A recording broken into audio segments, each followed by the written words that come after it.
जय हिंद दोस्तों। आज मैं आपको ज्वालामुखी के बारे में बताने जा रहा हूँ। ध्यानपूर्वक देखिएगा। सारा चर्चा एक ही वीडियो के माध्यम से कर दिया जाएगा।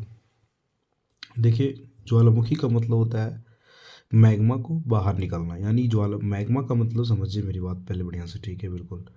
यानी कहने का मतलब है धरातल के अंदर जितने भी तरह के एलिमेंट होते हैं, जो स्टोन होते हैं यानी पत्थर होते हैं, वो एक पिघले अवस्था में जो अंदर रहते हैं वही क्या होते हैं, पृथ्वी से बाहर निकलना। ठीक है, क्या कहलाता है? ज्वालामुखी कहलाता है। ठीक है, याद रखिएगा। जैसे अब मैग्मा क्या होता है, समझिए जब आप दैनिक जीवन में देखते होंगे, जो लोहार होता है उसको गलाता जब है लोहा, तो मैग्मा के रूप में हो जाता है। तो वही अंदर में इतना ताप दाब ज़्यादा होता है, इतना ज़्यादा होता है कि वो क्या होता है, मैग्मा के रूप में रहता है। और वही प्रेशर रिलीज जब करता है बाहर में, वो पतली परत देख के क्या होता है, जहाँ पर पतली थी परत रहती है, वहाँ पर क्या होता है, उसे चीर कर बाहर निकल जाता है। ठीक है, तो उसको समझिएगा ज्वालामुखी। एक तो ऐसे आम चल की भाषा में हुई, लेकिन एक भाषा जब पढ़ते हैं बेगन महोदय द्वारा, जो हम बेगन महोदय द्वारा जब पढ़ते हैं तो उसमें पढ़ना होता है प्लेट टेक्टोनिक। अब प्लेट टेक्टोनिक का मतलब होता है, समझिए पहले बढ़िया से, 7 प्लेट है पूरा ग्लोब पर। 7 प्लेट है। सातों प्लेट क्या होता है, हर साल 4 से 5 mm तक मूव करता है। ठीक है, याद रखिएगा, 4 से 5 मीटर। लेकिन उसमें मूव जो करता है ना, उससे क्या होता है समझिएगा, उससे क्या होता है, भूकंप आना, ज्वालामुखी का होना, पर्वत का निर्माण होना, अलग अलग तरह की क्रियाएं होती है जो उस क्रियाएं के अनुसार की जाती है। ठीक है, तो समझते हैं, थोड़ा इस पर ध्यान देते हैं, उसके बाद लॉजिकली एक बार समझते हैं। 2 तरह का होता है जो कि हम दोनों से परिभाषित से अवगत कराने जा रहे हैं। ठीक है, देखिए समझिए पहले प्लेट टेक्टोनिक क्या होता है। जब 100 किलोमीटर लगभग नीचे जब होता है, धरातल के नीचे जो होता है, प्लेट का मूव होता है। अब प्लेट का मूव 3 तरह का होता है। एक होता है रूपांतर गति होता है, एक होता है अपसारी गति होता है, तीसरा होता है अभिसारी गति होता है। अब देखिए, अभिसारी अपसारी का मतलब समझाते हैं। ऐसे मान लीजिए, जो अब ये दोनों हाथ के बीच में ऊपर नीचे मूव कर रहा है, ठीक है, इसका मतलब एक ऊपर हो गया एक नीचे हो गया। ठीक समझिएगा, तो ये रूपांतरण गति रूपांतर गति हो गया, यानी प्लेटों का रूपांतर गति हुआ। तो ऐसे में क्या होता है, भूकंप आने की आशंका होती है। ठीक है, यानी प्लेटों का ऊपर नीचे होना रूपांतर गति कहलाता है, जिसके कारण क्या होता है, भूकंप का आना। अब सुनिएगा बढ़िया से, अपसारी गति क्या होता है।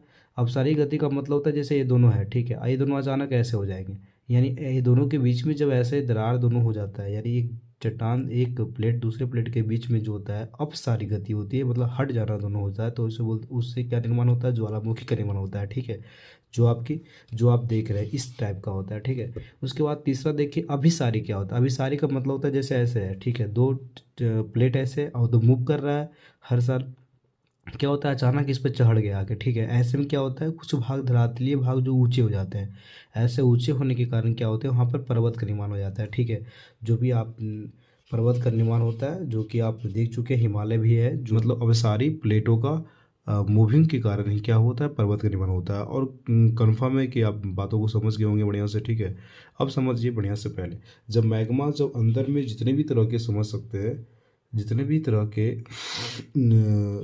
जितने भी तरह के एलिमेंट होते हैं वो क्या होते हैं, लिक्विड रूप में हो जाते हैं। और जितने चट्टान होते हैं सब लिक्विड लिक्विड रूप में हो जाते हैं। ठीक है, बात को बढ़िया समझिए।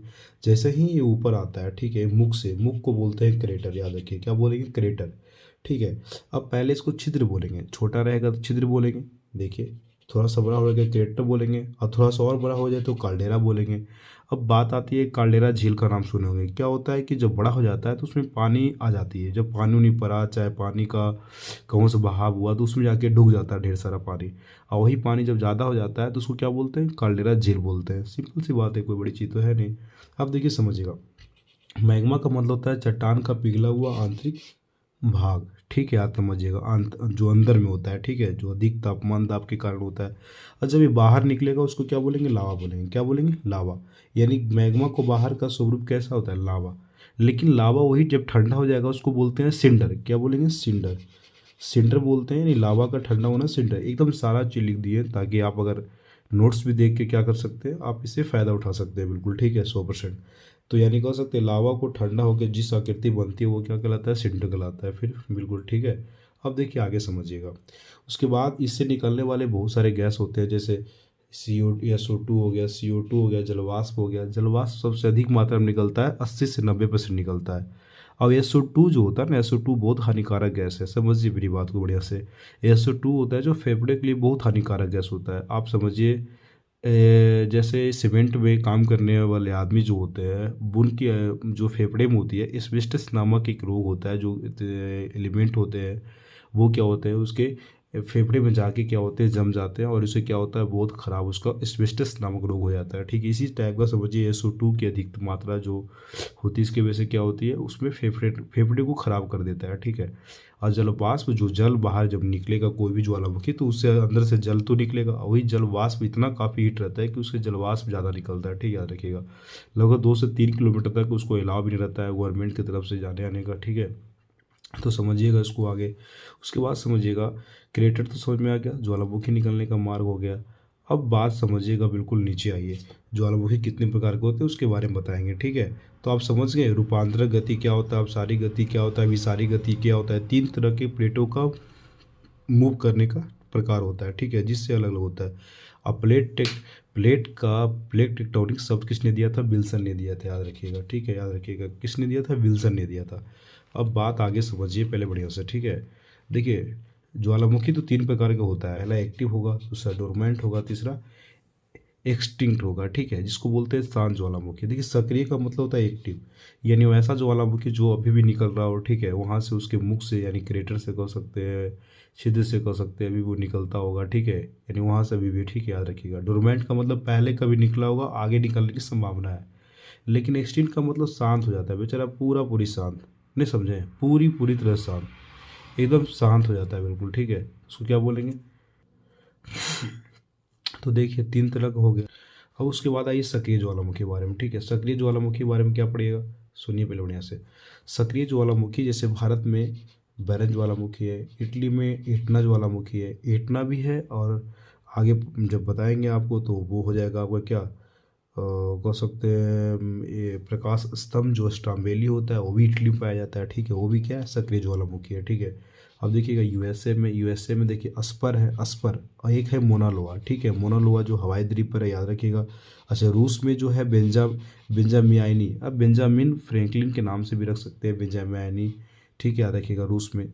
अब देखिएगा तंजानिया में किलिमंजारो, क्या बोलेंगे, किलिमंजारो, फिर समझिएगा तंजानिया में जो किलिमंजारो है गलती से लिखा गया, ये है मृत है। ठीक है, याद रखिएगा, तो वो आप समझिए यहाँ पर इसको थोड़ा कटकुट कर देते हैं।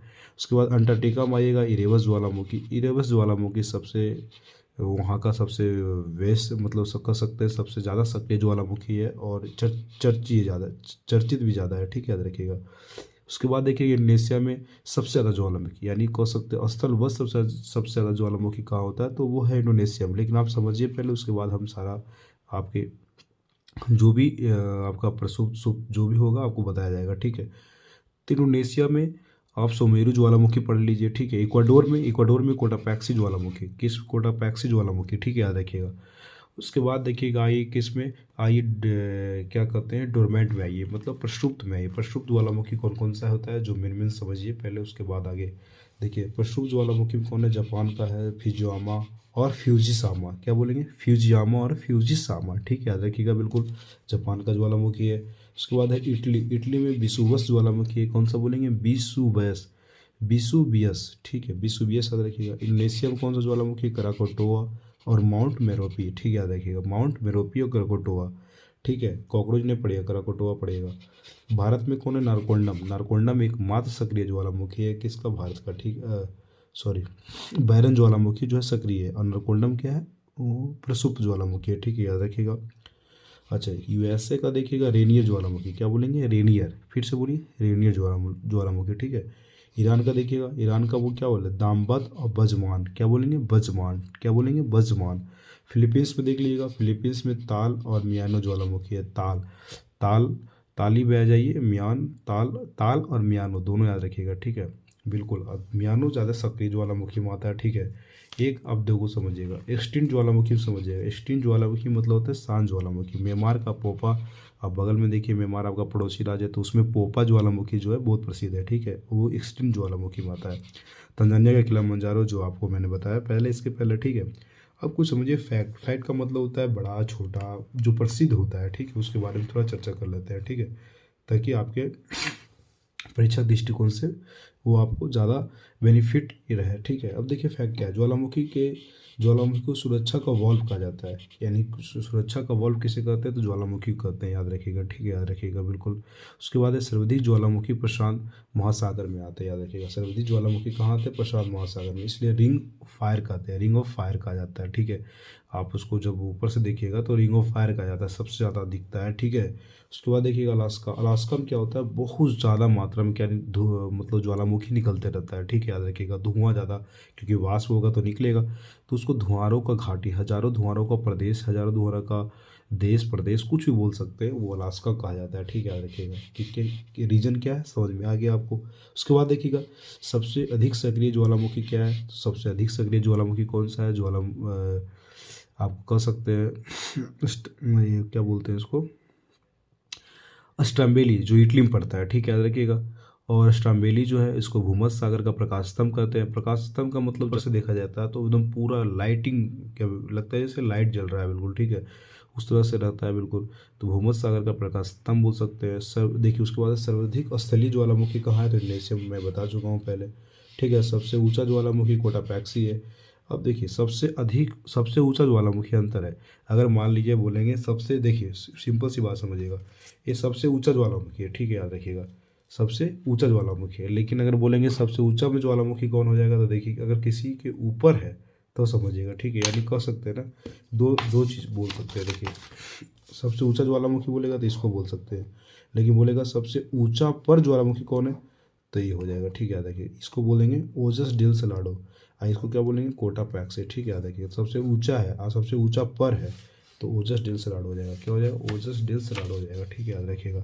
अब देखिए दो चार चीज़ फैक्ट जो आपको छूट गया, जो आपको बताया जाएगा। ठीक है, समझिए पहले कैसे, जब भी पानी में अगर गिरे, ठीक है, पहले बढ़िया समझिएगा दो चीज़, जैसे समझिएगा बिल्कुल, जैसे अगर दो दो चट्टानों के बीच के दरारों के बीच में अगर कोई कोई लावा जब नीचे जब आके क्या होता हो, बीच में फंस जाता है, उसको बोलते हैं डाइक। क्या बोलेंगे उसको, डाइक बोलेंगे। ठीक है, लेकिन अगर मान लीजिए पानी में, अगर मान लीजिए कोई पानी तालाब है, उसमें अगर कोई लावा गिर रहा हो, तो उसको क्या बोलेंगे, टफ। क्या बोलेंगे, टफ।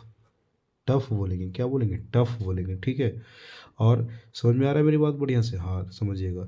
और इसी तरह से जब आगे बताया जाएगा चट्टान के बारे में, तो उसमें आपको फैकोलिथ, लेकोलिथ, लैफोलिथ क्या होता है, ठीक है, कौन सा चट्टान किस लायक, किस में जीवाश्म पाया जाता है, किस में नहीं पाया जाता, तो वो सारी चर्चा एक वीडियो में कर दी जाएगी। ठीक है, तब तक के लिए जय हिंद।